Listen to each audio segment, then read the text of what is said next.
This video is brought to you by Roll for Combat, an official Paizo actual play podcast. Visit rollforcombat.com today to listen to Agents of Edgewatch and join Basil, Dougie, Gomez, and Lomang as they protect and serve the citizens of Absalom from a mysterious and diabolical plot.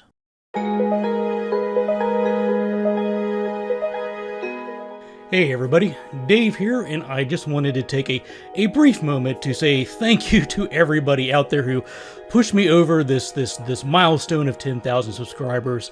I greatly appreciate it. I in all of my videos telling you folks how much I appreciate everything you and everybody in the community does to support me in this little channel, and I really do mean that, so thank you. But I don't think you started watching this video just to listen to me say thank you over and over and over again. So what I thought might be fun is if, in honor of this 10,000 subscriber milestone, I pull back the curtain a little bit and I show you my original prototype for what How It's Played, or at the time what was called Basics for Gamers, was going to be.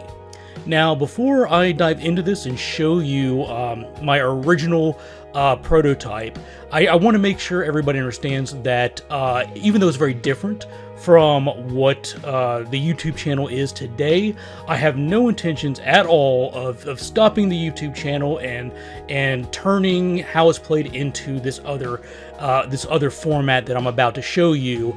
It's just something that I thought might be fun and might be of interest to folks out there who have supported me through the last couple of years. So without further ado, let's jump in and take a look at that. Alright, so here we are, and this is a little bit of a trip down memory lane for me because I have not really looked at this in a couple of years when I first created it.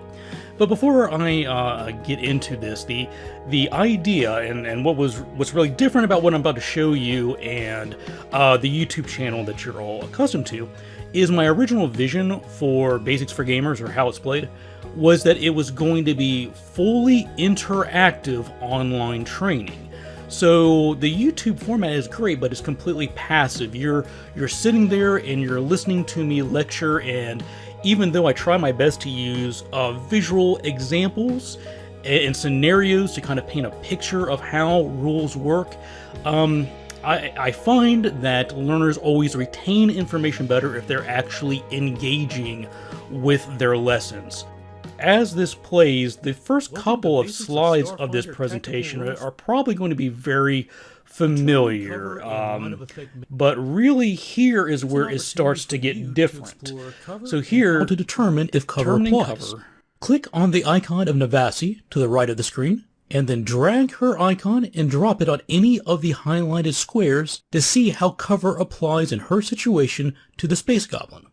When you are done, just click the Continue button in the bottom right-hand corner. Okay, so here is where things change, and this becomes a truly interactive lesson to help people learn the rules of the game.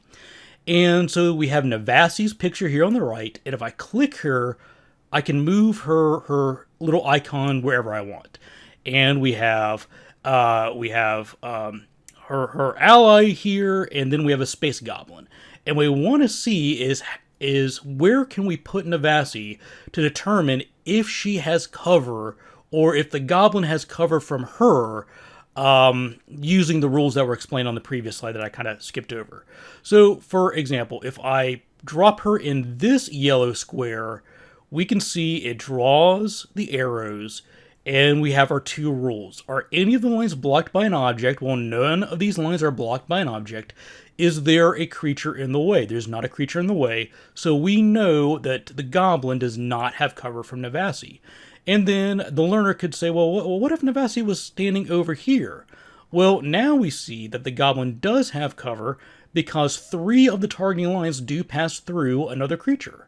And if we put her over here, well, the Goblin's going to have cover because 2 of the lines are blocked by an object. If we put her here, same deal. And over here, well, no cover from there. And I think it's going to be obvious that there's no cover from there either. So again, the idea of my original vision was not for learners to be passive and simply watching videos on YouTube, but they would engage with their learning. So let's click continue and see what else happens. Here is going to break down how cover works and what the rules of cover all are, improved cover, and this is very similar to what you see in the YouTube version of this. And here's our summary of all the different types. An easy way to remember. And then we come to another knowledge check. So to answer the question, just click into the round radio button to the left of the answer that you believe is correct, and then click the submit button in the bottom right-hand corner. Yeah, so a simple multiple choice. So we're determining cover. Who in this picture has cover from each other? I always learned that the longest multiple choice answer is probably the right one, so let's go with that and see what happens. And that is correct. The goblin has cover from neither Quig nor Navasi. So we're going to continue, and here's another interactive In the next series of questions, to answer, click and drag the cover bonuses from the right and drop them on the picture to the left as appropriate. You will be selecting one option from each of the 3 rows of bonuses. Okay, so here it's going to show us a picture, and we are going to engage in our learning by selecting one of each row, and these are all drag and droppable.